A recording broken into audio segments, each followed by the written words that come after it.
Adam, you talked about Sam Darnold playing faster this summer. What do you mean by that? Your thought process changes as you evolve, not only as an NFL player, but as a quarterback in an offense that last year was your first year. When you get familiar with doing something, it's like anything else, any other job, where it almost becomes, those little pieces become automatic. And I feel like that's really the case with Sam right now, where I think he knows how he wants things to look, and now he's confident enough to speak up and say what he needs to say to get that done. You were only at MetLife Stadium once this summer, no preseason games. Let's take a look at a couple of the plays. You ended practice with a 2-minute drive. He throws a scoring pass to Chris Hogan. That speaks to Sam's maturity right there, how quickly he developed chemistry with the veteran receiver when he came into camp. Yeah, Chris has been an outstanding addition for us. He picked up the offense really quick. He's played multiple spots for us.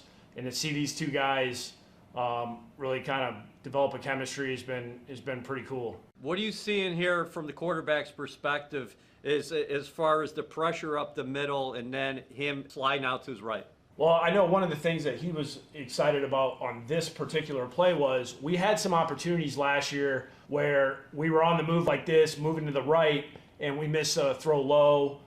We had one get out in front of us, one behind him. When we went back to watch the film, he was really bothered by that. Hey, we let three touchdown opportunities slip out of our grasp, and we ended up kicking field goals. So for him to have that play happen and throw a strike and those guys finish that drive out the right way was great to see. All right, let's talk about another play in the red zone. I thought this is a great play design. You get Jamison Crowder free. I know this is one of those ones that Sam probably went back after practice and he was quite fired up about missing it. You know, this is a good job of Crowder setting this up right.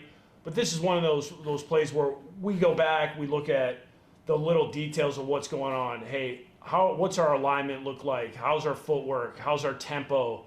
You know, what are the reasons why we didn't complete this? Because this is unusual for him to miss a throw to his left. When he throws to the left, I mean, it's accurate. He puts balls where you just can't even believe that he made the throw, let alone complete it the way he did. And for him to miss this, we kind of went through and talked about footwork, kind of how the way he's stepping. You know, the one thing that we've been working on a lot is making sure he's not fading away on some of his throws. Like he's got a little when he throws the ball, sometimes you'll see him. It almost looks like a three-point shooter after he takes a shot of fading away. So, you know, those type of things, we're always trying to make sure that we cover all the details of those throws when we miss one like that. Finally, let's take a look at you getting Darnold out on the move, a little bootleg action, and here his athleticism is showcased and his impressive arm strength. I don't know a lot of guys who can make this throw in the NFL. His arm strength's outstanding.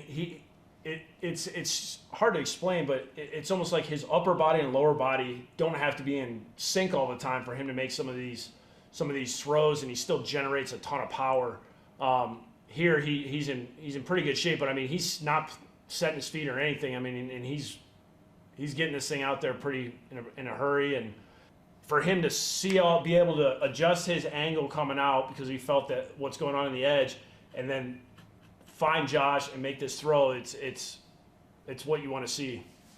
That accuracy is off the charts right there. Yeah, we talk about this all the time. There's a difference between, you know, accuracy and ball placement. Accuracy is, hey, you completed the throw. Ball placement is you put it exactly where you want it. And Sam does have the ability to have really outstanding ball placement.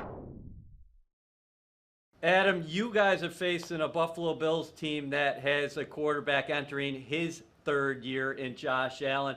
Threat to throw the football down the field, but they like to use him as a runner as well. We saw that in this playoff game last year against the Houston Texans, a quarterback sweep. You don't see that often in this league. Yeah, you know, when you're the size that Josh is, I mean, he's a big man. This guy really causes a lot of problems because when he does stuff like this, it's not something that defenses really, you know, in the NFL want to account for, because you don't think, hey, the quarterback's going to run this ball in this situation. The linebackers are kind of dropping, thinking that, hey, they're gonna throw this thing, and then all of a sudden here he comes, and it's like student body right. You got multiple linemen pulling. They got a hat for a hat, and now you got a guy that can really roll. This is problematic. Coaches often talk about numbers games in terms of if a quarterback's running, you have problems numbers-wise. Can you explain that a little bit? Well, majority of the time in the NFL, you're not accounting for the quarterback as a guy that's going to be a threat to carry the ball. And that when you have to do that, now that means somebody's one-on-one. That means if you're running routes, that means you're not getting double teams. You're not getting a guy, if you're running a crosser, that guy's not grabbing that to help that defender out. Like, he's worried about one guy.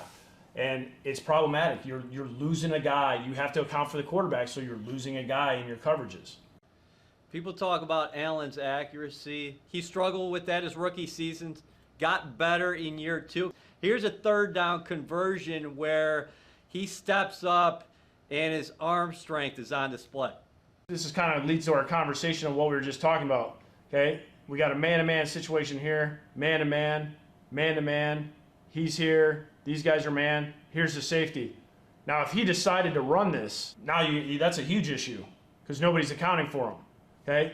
Now, when you got arm strength like he does, and he's not trying to run it all the time, and he throws one of these lasers like he does here, you got to cover the whole field. He's not afraid to take shots down the field.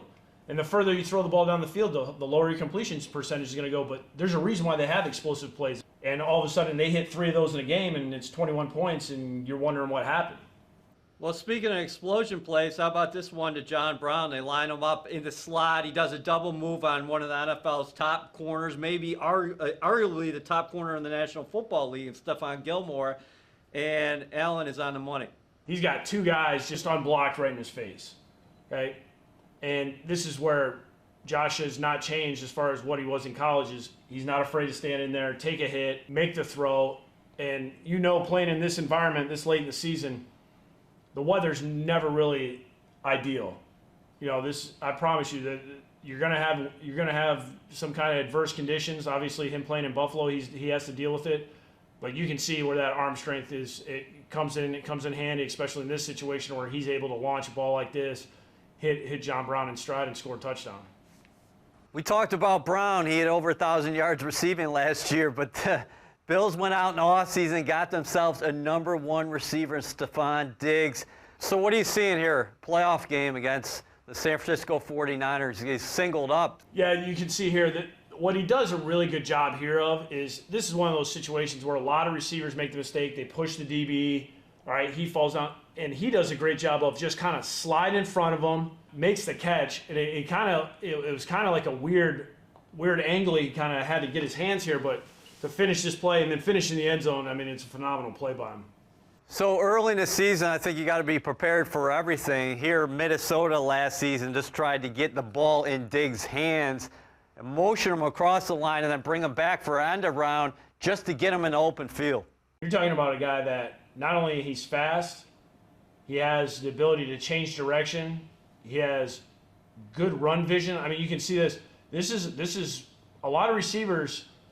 They're not going to make that. They're going to keep trying to go to the edge.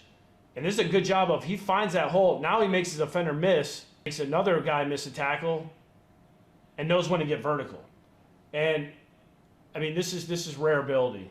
23 touchdowns the last 3 seasons for Diggs, and I know people talk about his vertical prowess, no doubt about it, but he can make plays in short areas as well. Yeah, you look at this route here and how he's really doing a great job of almost selling this like he's going to the front pylon here, and then torque his body to change direction and then make a great catch in the back of the end zone. This is what most quarterbacks are told is, hey, if it's in the back of the end zone, we're throwing it high, it's us or nobody. If it's in the front, it's low. And in this case, Cousins puts it high, and he does a great job of using his length and then get his body under control and get both feet down before he goes out of bounds. This is one of those ones where a guy like this, he makes it look like this was not hard. There is so many guys in this league that wouldn't even have a chance at making this play. And this guy makes it look easy. What are your emotions heading into this game? The season opener is finally upon us. And one thing that has stuck with me throughout the offseason is You've reiterated that you love the locker room and that these guys just have a tremendous work ethic, and it's a good group.